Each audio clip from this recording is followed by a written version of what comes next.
మనసు ఉంది, మమత ఉంది, పంచుకునే నువ్వు తప్ప.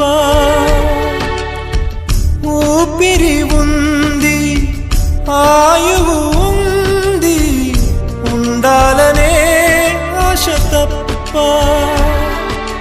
ప్రేమంటేనే శాశ్వత విరహం అంతేనా?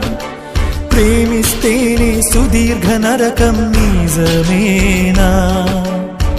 ఎవరిని అడగాలి నన్ను తప్ప? చివరికి ఏమవాలి మన్ను తప్ప. నువ్వంటే ప్రాణమని, నీతోని లోకమని, నీ ప్రేమే లేకుంటే బ్రతికేది ఎందుకని?